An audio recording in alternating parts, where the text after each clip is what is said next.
planning a move like that for Dirk? Oh, that was just, we had a lead and I had a timeout. You know, honestly, I didn't plan it. I just felt like he deserved that. You know, it's funny. What was it, Miami? I thought that we didn't give Wade, like it was a close game. And I think they won the game. Wade played like he should play 5 more years, and I didn't think we gave him the right send-off. So I wasn't going to let that happen again. So I just did it. Luka had some good numbers tonight, but it looks like you guys really made him work. You know, Yeah. The dumbest thing we did was in the beginning of the third. You know, after all the trapping, we pulled it off for a second because we thought we would surprise him, and he surprised us by killing us for that one stretch, and so we put it back on. He is so good, and the whole thing for us is just trying to make him work to wear him down, and I thought that kind of worked a little bit. You've seen him a couple times now. Have you noticed anything? Is he anything differently that he's been doing? No, he's just good. You know, doesn't have a lot of weaknesses. You know, Doc, 14 of the next 21 at home, Yeah. taking care of home court. Yeah, but you know, honestly, we didn't play great at home, so we have to. You know, our fans tonight, the energy in the building was phenomenal. So, but you know, I'll let you guys do all the 14 and 21 stuff. We got to win games. We got to win them in Utah and SAC. It doesn't matter what we play. You just got to win games now. It's not. I think people who are in the playoff race, you understand, there's no more home court, road. It's just single games, win the game, go to the next game, and that's how you have to focus on.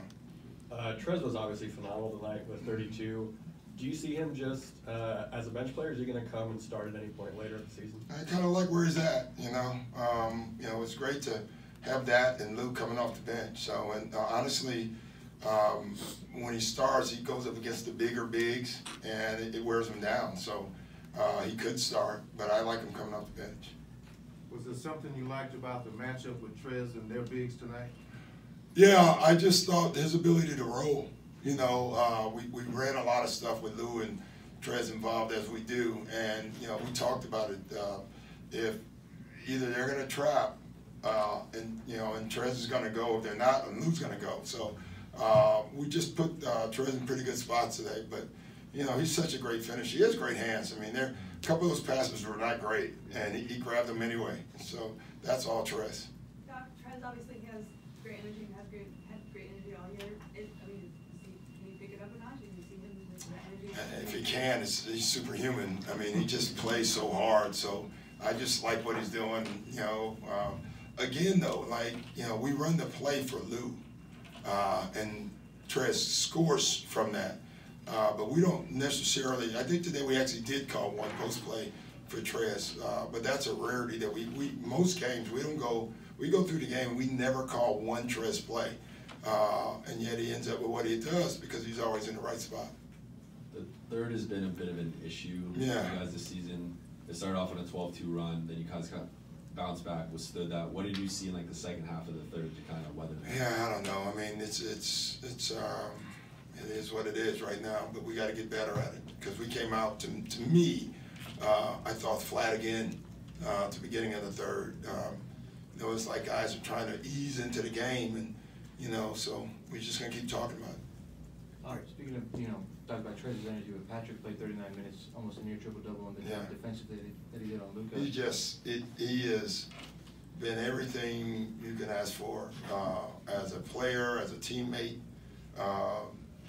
You know, Pat's had games where he's been like 0 for 1 and was the most important player on the floor. You know, he made some threes tonight, and we need him to keep doing that. But his energy, his rebounding, man, I tell you, he's a fun guy to coach. You know, he really is. Is he a guy that you just, you know, don't really have to worry about bringing because you know he's going to bring it every night? Yeah, it's rare. You know, him and Trez, like we got two guys that have like energy is a skill. It's not something you can teach. You know, I just can't say, hey, play with energy. It's in you. It's what you are. It's part of your talent. And those two guys have that. And having that on your team is invaluable. Hey, Coach, to bring up Trez again one more time, you talked about you don't often run plays for him.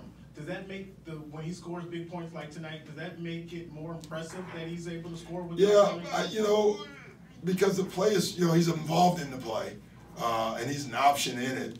but the play used is for the ball handler. The place for when he picks is for the guy coming off the pick. Trez just does a great job of rolling, getting to the right spots, and we know if we just get it in his hands when he's doing that, you got to deal with that. So it does. It makes it special. Thanks, Coach. Do you think Lou and Trez are two of the best 1-2 punches you've ever seen off the bench before? Off the bench for sure. And there's been a lot of them that I can't think of.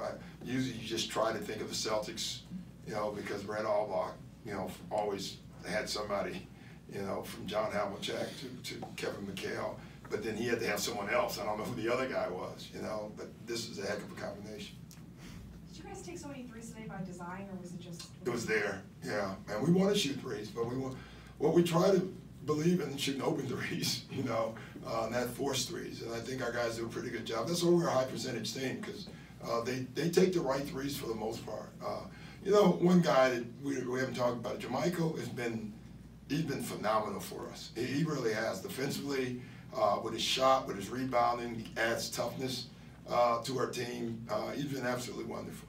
With the trades and where this team is headed now, are you happy going forward? I'm always happy. Didn't you know that? Like, I'm always happy. I really am. I get to coach. Like, I don't have a lot of bad days. And I'm happier when we have a group that wants to be coached, and we've had that. So, but yeah, I like this group. We need to get organized a little bit. We still aren't there because we just made these trades. And, I've never wanted to practice so bad in my life, but we just don't have time right now, and we really need one.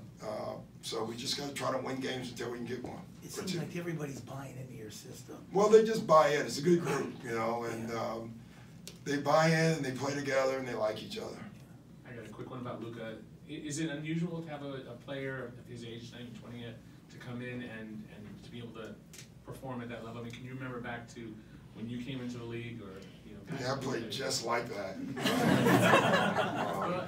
To have that kind of ability to just be able to be the guy running it. Yeah, it's unusual. I mean, LeBron, Magic. I mean, it's the geniuses when you think about it. It's very few guys, but he's one of those guys. It looks like. Jermichael struggled in the first game, you said, after the Boston game, and then since then he's been playing really well. Defensively tonight, he was switching on to Luka. He was our best player at times on Luka. Yeah. So what is he giving defensively? The length, something we haven't had, and energy, good feet. It's funny, I didn't know that. It's again, every time you coach a guy, you don't know it. I actually thought that you could take him, off pick and rolls, from scouting, and then you get him and you realize, wow, he has good feet. Yeah, and those things you don't know, and he's showing us that. Michael's shooting about 53-54% from three since joining you guys. Is that something you guys knew that he had? He shot him well. He's shooting them higher with us, and he laughs. He said the ones with us are wide open. He said the other ones are open, and he said, and I said that's because you're playing with Lou and Trez and guys like that. So he's really been shooting them well. Do you like him as a floor spacer next to Trez? Yeah, that's why we kept running that action.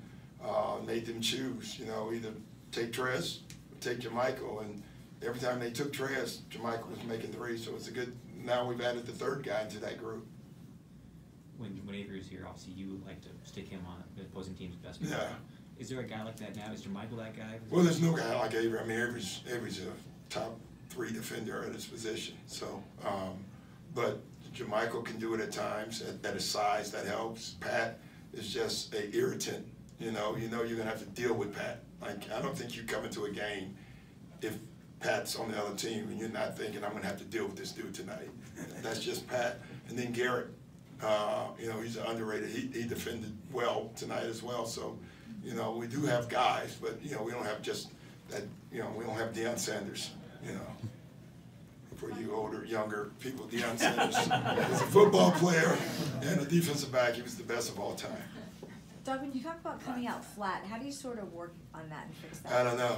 I really don't. I don't like it. We got to do something, but I don't know the answer. So send it, put it in my suggestion box, and we'll go from there. All right, guys. Thank you. Thank you.